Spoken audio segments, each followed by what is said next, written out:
Venezuela మీద దాడి చేసి అక్కడ ఉండేటువంటి అధ్యక్షుడు మదురోని అతని భార్యని కూడా అరెస్ట్ చేసి అమెరికాకి తీసుకెళ్ళిపోయారు. అసలు దీని ద్వారా వాళ్ళు ప్రపంచానికి అమెరికా ఏం చెప్పదలుచుకుంది అనేటువంటి విషయాన్ని మనం ఇది పరిశీలిస్తే కేవలం ఇది అమెరికాకో మన వెనిజులాకో మధ్య ఉన్నటువంటి విషయం కాదు.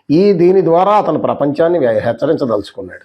ఏమిటి అంటే ఈ వెనిజులాలో జరిగినటువంటి తీరుని గనక చూస్తే సడన్గా రాత్రిపూట దాదాపు 130కి పైగా అత్యంత ఆధునికమైనటువంటి బాంబర్లు ఆ దేశం మీదకి రావడం, ఆ దేశ రాజధాని మీద ఒక బాంబు వేయటం, ఆ బాంబు స్మోక్ బాంబు మొత్తం స్మోక్ వ్యాపించేటట్లుగా చేయటం, వెంటనే అక్కడ ఉన్నటువంటి కమాండోలు అందరూ కూడా రాత్రిపూట ప్రవేశించేసి అక్కడ ఉన్నటువంటి నిద్రపోతున్నటువంటి మదురోని అతని భార్యని కూడా అరెస్ట్ చేసి ఆ బెడ్ మీద నుంచి అలాగే తీసుకొని అమెరికాకి తీసుకెళ్లిపోవటం, ఇవంతా కూడా ఈ ఆపరేషన్ అంతా కూడా 30 minutes దాదాపు లోపుగానే జరిగిపోయింది.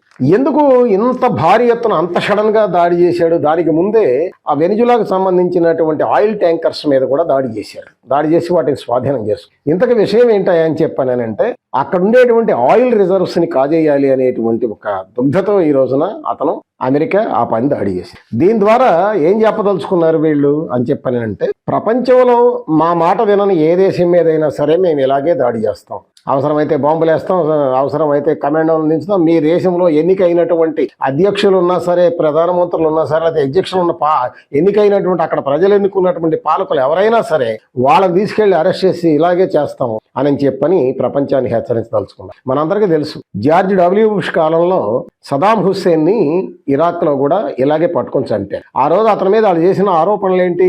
అక్కడ రసాయన ఆయుధాలు తయారు చేస్తున్నాడు, ఈ ప్రపంచానికి ప్రమాదం అని చెప్పని ఆరోపణలు చేశారు. దాని మీద అంతర్జాతీయ సంస్థలు వచ్చినాయి, అన్నీ వచ్చినాయి, అన్నిటిని ఎలా చేశారు, వాళ్ళందరూ వచ్చారు చూశారు, ఎడేం లేదని చెప్పని వాళ్ళు తేలి చెప్పినా సరే ఏ సంస్థలు కాదు మేం చెప్పిందే వేదం అని చెప్పని అక్కడ ఇరాక్ మీద దాడి చేసి సద్దాం హుస్సేన్ని పట్టుకొని ఆ సద్దాం హుస్సేన్ని అక్కడే ఉరిదీశారు.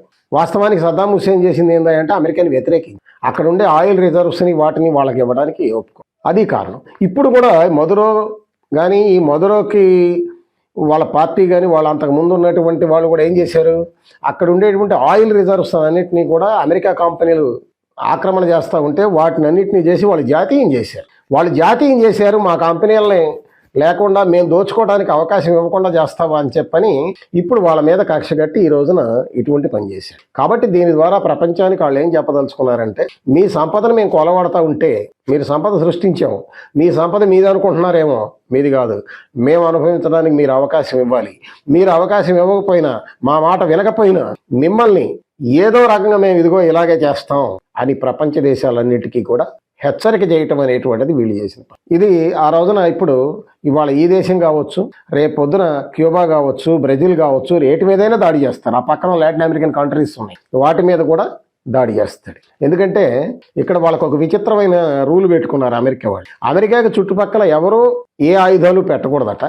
ప్రపంచ దేశాల్లో ఇతర దేశాలకు మాత్రం వాళ్ళ చుట్టూ వాళ్ళ ఆయుధాలు వీళ్ళు పెట్టచ్చు. ఇటువంటి రూల్స్ వాళ్లే పెట్టుకొని ఈ సాకుతో వాళ్ళు ప్రపంచాన్ని కబళించడానికి వాళ్ళు ప్లాన్ చేస్తున్నారు. ఇది మొదటి విషయం. రెండో విషయం, వీళ్ళు చేసినటువంటి తీరుని పరిశీలిస్తే ఒక రాచరికం గుర్తుకొస్తాం.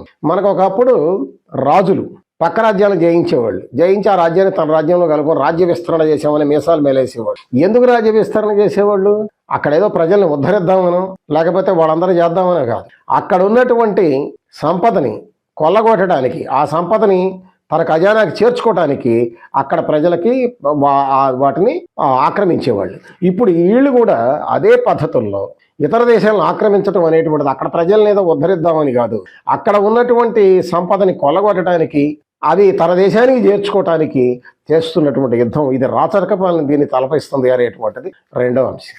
మూడో అంశం ఏంటంటే పెట్టుబడిదారీ విధానం యొక్క అత్యున్నత దేశ సామ్రాజ్యవాదం అని చెప్పని లేదు. పెట్టుబడిదారీ విధానం ఎక్కడ దాకా తెగిస్తుందంటే వాళ్ళు కనుక దోపిడీ చేయనివ్వకపోతే దానికి ముద్దు పేరు పెడతారు. మా కంపెనీలను ఎలా చేయండి, ప్రపంచంలో సమానత్వం అది ఇది అని చెప్తారు. ఒట్టిదే. ఆ కంపెనీలను కనుక వాళ్ళు ఎలా చేయకపోతే, వాళ్ళ దోపిడీని కనుక ఏ దేశమైనా అడ్డుకుంటే, ఆ దేశంలో ప్రజాస్వామ్యం లేదు, పాడు లేదు, ప్రజాస్వామ్య దేశాలైనా ఇంకో దేశమైనా ఆ దేశాలను నాశనం చేయటమే వాళ్ళకు ఉన్నటువంటి లక్ష్యం. ఇది ప్రపంచంలో రుజువైనటువంటి అంశం. మరోమారు ఇప్పుడు ఇక్కడ కూడా రుజువు అవుతుంది. ఇప్పుడు వెనిజులా ప్రజలు ఏం ద్రోహం చేశారు అమెరికాకి? వాళ్ళు ఏం ద్రోహం చేయలేదు, వాళ్ళు ఏ ద్రోహము చేయలేదు. వాళ్ళు వాస్తవానికి అక్కడ ఉన్నటువంటి ఆయిల్ నిక్షేపాలు ఉన్నాయి. దానికోసం వీళ్ళు అనేకమైనటువంటి కట్టుకథలు వ్యవహారాలు అన్నింటినీ కూడా చేసి ఈ ఆయిల్ని కాజేయటం కోసం ఇచ్చేశారు. ఇప్పుడు జరిగింది ఏమిటి? దాని మీద బాంబులు వేసారు. దాని మీద బాంబులు వేసి మధురను పట్టుకెళ్ళారు. కానీ ఇక్కడ ప్రజానీకం రాత్రి కరెంట్ లేదు, వాళ్ళకి నిన్న అలా కరెంట్ లేదు. ఎందుకంటే కరెంట్ మొత్తం పవర్ పోయింది, రకరకాలైపోయినాయి. ప్రజలు బిక్కుమంటూ బ్రతుకుతున్నారు. మరి ఇప్పుడు అందుట్లో ఎవరన్నా పోయారో ఉన్నారో అది ఇంకా నిదానంగా కానీ తేలదు. కాబట్టి నష్టపోయేది అల్టిమేట్గా నాయకులు కాదు, నష్టపోయేది ప్రజానీకం. ఇప్పుడు ఇజ్రాయిల్ వెళ్ళిపోయి ఆ గాజా మీద దాడి చేస్తుంది, కానీ గాజాలో ప్రజల పరిస్థితి ఏంటి? వాళ్ళు ఎంత దారుణంగా తయారయ్యారో చూస్తున్నాం కదా. కానీ అట్లాగే ప్రజలు ఏ దేశం మీద ఏ దేశం దాడి చేసినా ఆ దేశంలో ఉన్నటువంటి పరిస్థితి అనేటువంటిది, ప్రజల యొక్క పరిస్థితి ఇలాగే తయారవుతుంది. కాబట్టి ఇది మనం కూడా హెచ్చరికగానే దీన్ని తీసుకొని అప్రమత్తంగా ఉండాలి. అందువల్ల ఈ సామ్రాజ్యవాదులు చేస్తున్నటువంటి, ముఖ్యంగా అమెరికా చేస్తున్నటువంటి ఇటువంటి దురాఘాతాలని మన అందరం కూడా ఎండగట్టాల్సినటువంటి అవసరం అనేటువంటిది ఉంది. మనం ఎండగట్టకపోతే రేపొద్దున వాళ్ళు మన దేశం మీదకైనా ఇలాగే దూకుతారు. ఇవాళ అమెరికా చేసినటువంటి పని అమెరికన్ ప్రజలే వ్యతిరేకిస్తున్నారు. నిన్న మొన్న అమెరికాలో విపరీతమైనటువంటి ముఖ్యంగా నిన్న విపరీతమైనటువంటి ప్రదర్శనలు అవన్నీ జరుగుతున్నాయి. ఈ ట్రంప్ చేసినటువంటి ఈ పనికి, ఒక సార్వభౌమాధికార దేశం మీద దాడి చేసి అలా పట్టుకురావడం అనేటువంటి తప్పు అనేది జరుగుతున్నాయి. చాలా మంచి పరిణామం. అలాగే చాలా దేశాల్లో జరుగుతున్నాయి.